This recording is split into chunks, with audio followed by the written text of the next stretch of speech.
What happens if an astronaut open your helmet in space? I must confess that drifting in space is a fear of mine, but it doesn't make much sense because I've never been to space. However, with my creative brain, I often find myself wondering what I would do if this happened to me. One of my options is simply to pop open the helmet. The problem with this idea is that it's even worse than it seems. And not only is it worse, but many people are completely mistaken about what happens. So, if you want to know what really happens when you open your helmet in space, this video is for you. Before I continue, I'm Fabio and my sponsor is the coffee I'm drinking right now. It's the only thing keeping me awake and focused to bring this content to you. If you also like coffee, leave a like. Now back to the video. To start answering the video's question correctly, we first need to understand a few things about space. And the first one is that space is not cold. This probably sounds wrong to some of you, especially to those who have heard that the temperature of space is around -270 degrees Celsius. But this temperature is not a temperature like the ones we're used to here on Earth. Let me explain that properly. Whenever we talk about temperature, we're actually referring to how agitated the molecules of something are. The more agitated, the higher the temperature.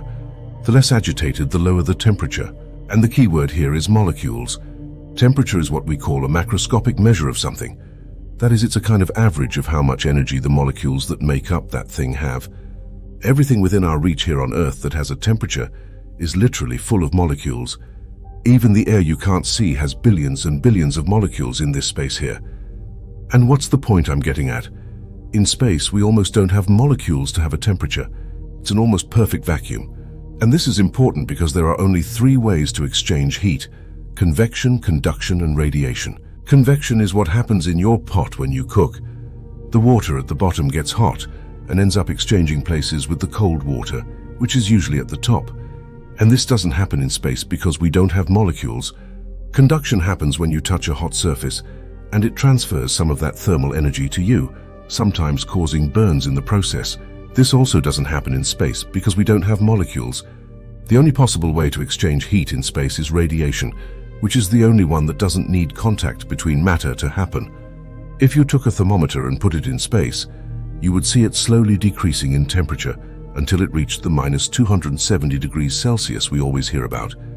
But the reason this happens is that the thermometer is slowly emitting radiation, which is invisible to us and lowering its temperature in the process. So what's the first mistake everyone makes?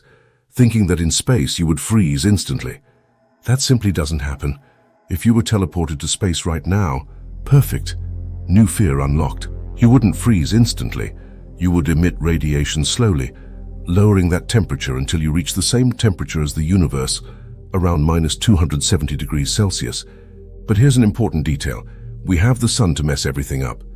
If any part of your body were exposed to the sun, it would be heated by the radiation emitted by our star, while the parts that were in the shade would cool down. To give you an idea of how problematic this is, the International Space Station, which completes a lap around the Earth every hour and a half, undergoes temperature variations ranging from -120 degrees Celsius in the parts that are in the shade to 120 degrees Celsius in the parts that are exposed to the sun. The same would happen to you if you were placed without an astronaut suit in space, but the effect would not be instantaneous. You would take time to heat up the part of your body that was in the sun, just as you would take time to freeze what was in the shade. In short, opening the helmet in space would not have the same sensation as instantly plunging your head into a bucket of liquid nitrogen, but that doesn't mean we wouldn't have instant sensations. Of the more than 650 people who have been to space to date, only 3 have died in space. The 3 aboard the Soyuz 11 mission. The year was 1971, and the first space station in history, Salyut 1, was in low Earth orbit. A mission had been set up to dock a Soyuz, which was Soyuz 10 with the Salyut station at the beginning of the year. But the crew had to return to Earth when the docking failed due to mechanical problems. Later in the year, a new mission with the same objective was launched, Soyuz 11. The rocket was launched from Baikonur, Kazakhstan on June 6, 1971. The next day, after a procedure that lasted 3 hours and 19 minutes, the Soyuz and the Salyut station were docked.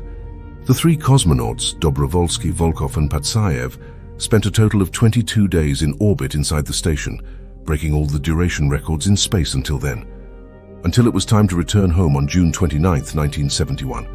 After an undocking procedure that occurred as expected, The base on Earth lost communication with the crew abruptly, just before re-entry into the atmosphere. The Soyuz 11 continued its way back and landed in Kazakhstan 25 minutes later, in what seemed to be a completely normal re-entry procedure. The rescue teams reported that there was no visible damage on the outside. The only strange thing is that after they knocked on the fuselage of the Soyuz, they heard no responses from the cosmonauts who were still seated in their usual positions. But they had bluish marks on their faces and a little blood was coming out of their noses and ears. The cause of death, asphyxiation. An investigation set up to discover the cause of the accident found that the problem was a ventilation valve that was damaged during the re-entry procedure. The damaged valve left the cabin open to the vacuum of space at a height of 168 km, removing all the air inside. All the cosmonauts were gone within 40 seconds. To this day, they are the only 3 people to have died in space above the Kármán line. I told this tragic story of Soyuz 11 to show that the main danger, at least for humans, of space travel is pressure, which is zero in the vacuum of space. The 3 cosmonauts were exposed to the vacuum of space, but temperature was not a factor considered in the investigations. They did not survive precisely because of the pressure, or rather the lack of it. The human body evolved and adapted to a very specific environment, which is what we find here on Earth. We are constantly being crushed by atmospheric pressure. And once you take that out of the equation, we have problems. In the case of the cosmonauts, contact with the vacuum of space caused the oxygen and nitrogen dissolved in the blood to create bubbles that ruptured the veins. And this happened throughout their bodies, but it was especially problematic in the brain. But the most surprising thing is that we know of a case of a person who was exposed to the vacuum and survived. In December 1966, NASA was testing spacesuit prototypes. For this, they used a large vacuum chamber, which can remove all air particles from inside, simulating the space environment. And one of the engineers, Jim LeBlanc, was testing one of these suits inside the vacuum chamber. At one point during the test, the hose that maintained pressure inside the suit disconnected. And 14 seconds later, LeBlanc lost consciousness and fell backwards. Luckily, one of the people who was also in the test managed to enter the chamber 25 seconds later and give oxygen to LeBlanc. And he to this day is the only person who has been exposed to the vacuum and survived to tell the story. And in his words, the last thing he remembers is the saliva on his tongue bubbling and evaporating. He lost consciousness shortly after. So to answer the question of the video, what happens if you open your helmet in space? You don't instantly freeze as some movies suggest. Your body temperature remains stable for a relatively long time. The primary danger in space without a suit is the vacuum. As soon as you're exposed to the vacuum, gases in your blood start forming bubbles, blocking circulation and causing vein rupture. Most people would have about 20, and with luck 40 seconds of consciousness. A commonly cited estimate is that once exposed to the vacuum, a human has an average of 90 seconds for recompression.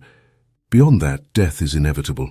Ultimately, space was clearly not made for our survival, yet we exist and thrive in it despite that.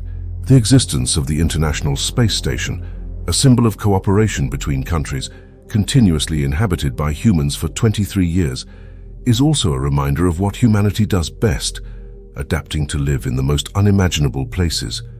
We didn't evolve to travel in space, land on the moon, or place robots and eventually humans on other planets, but we do all this despite living in a universe particularly hostile to life as we know it. And in a future I hope is very soon, we will be present. We'll be on every moon, every planet, every studyable piece of our solar system, our neighborhood among the stars. We will discover many things, experience the impossible, and forever leave our mark and legacy among the stars. That's why conquering even space is important. Thank you very much and see you next time.